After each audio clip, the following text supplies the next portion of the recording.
It'll be a marathon vetting, 4 days back-to-back, from Thursday next week through to Sunday. We see what happens, and it will be interesting to see some of the memoranda that are shared and that are proposed there. I just want us to talk about something. You know, our news bulletin this evening, you know, that you were hosting, Sam, was focusing on the last 1 month. And what a month it has been in this country, totally unprecedented. I think that word has been used several times before. The big question is, you know, based on what's happened, where do we see this going next? It's been 1 month of mayhem. People have lost lives. You know, the protests continue. In fact, today, on the anniversary of that, some more activists arrested, you know, on the back of that. So what happens? What happens to the demands of the Gen Z protesters who were very clear in what they want and what very clear as well in what they don't want? And now there's a new cabinet in the offing. Where do we go from here, and what do we see as happening over the next month, too? I think one of the key things that the country will be looking forward to, and especially the young people in the country, is about, again, accountability. And I think in the short and medium term, the president will be held accountable for the promises he's been making for the past 1 month, all the way from saying that he'll be taking a law to Parliament to talk about Harambee, contributions to charitable organizations, and how that should be guided, who should contribute, how much, or whatever. We'll wait to see that law coming to Parliament and it being considered. He also made a promise, I think it was yesterday, about the conflict of interest bill that had raised a lot of heat, especially when it went through the Senate, and him saying that if anything goes against what the initial intention was, he's going to veto it. Of course, he'll be held accountable for those promises. But more importantly, once the new cabinet is in place, because the vetting will happen, majority, if not all, will pass, and they'll be appointed to start working on what the president wants them to work on, then it will be about, so that, yes, you promised us that you're dismissing the cabinet so that you can get to a point of getting the right people to deliver on the job. And of course, we're receiving messages indicating that it doesn't necessarily have to be subject matter expertise for one to serve in a particular cabinet docket or ministry, if you like. But obviously you can tell that in terms of some of the critical departments, the areas that should actually require subject matter expertise. If you're talking about the question about education, if you're talking about the national treasury, the questions of health, you may want to look at, is it better to have a subject matter expert, or is it okay to have just anyone leading such an institution? So on how the path walks towards the next few months. Remember that there's already a social health insurance fund that has been suspended. Initially, it was to take effect in October, but there has been a court order that also says that these laws, 3 of them were actually unconstitutional. They need to be corrected by Parliament. So Kenyans will be looking towards, looking forward to seeing what action is taken by government, because they don't have a lot of time in September, which is in just about 2 or so months, actually less than 2 months. The presidency of William Ruto will be turning 2. There'll be an election in less than 3 years after September.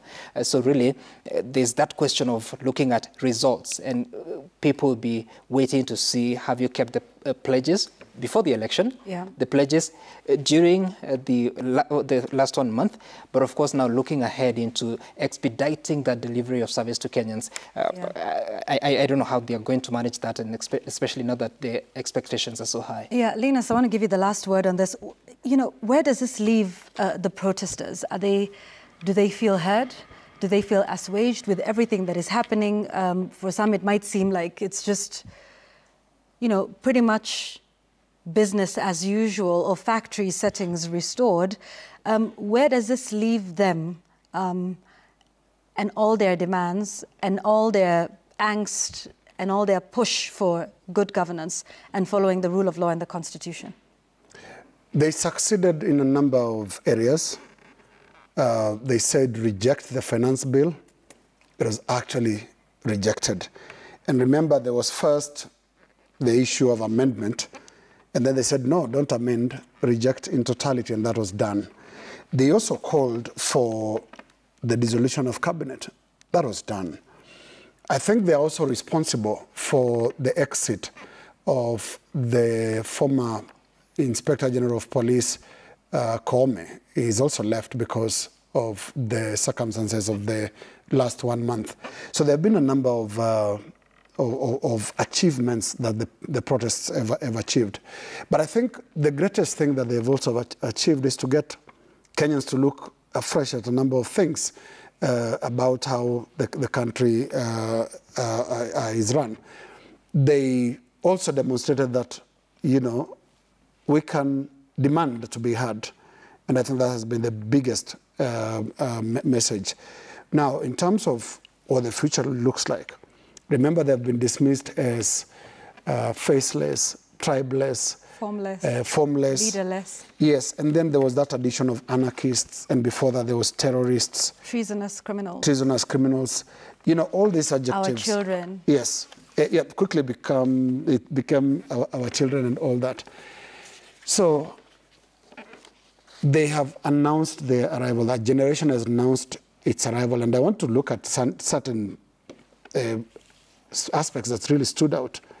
And a number of them have sat here, very well-spoken individuals, some in suits full-time. It doesn't matter whether there is tear gas out there. Three-piece suits. Three-piece, no less. Yes. And I think these are things that Kenyans should be happy about, because there's a future, and the future is not the present. The future is actually about the young people.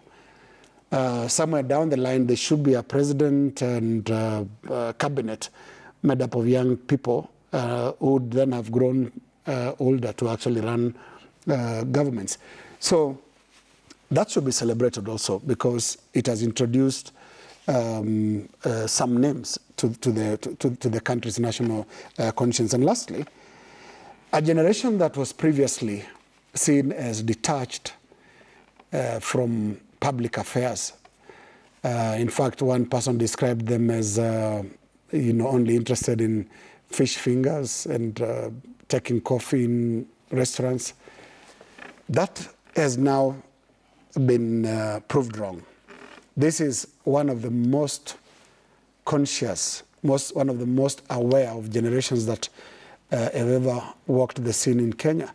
So for me, I think the future is looking good because of these young people who have, by the way, they conducted civic education in record time when it comes to just going through that finance bill. Right.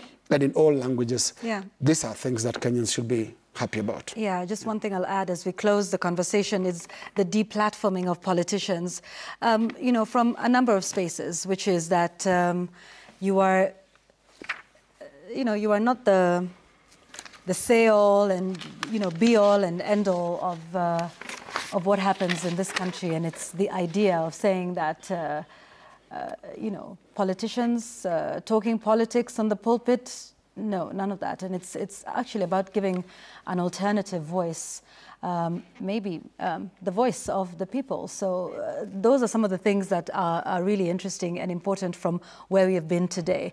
Regarding whatever happens going forward, we shall wait and see. If I think they are unhappy with what is happening in government, I foresee a situation where we will have these periodic spurts of protest and once again of raising certain issues, because now they understand the power that they wield in this country. So could be that this might be what our new norm is.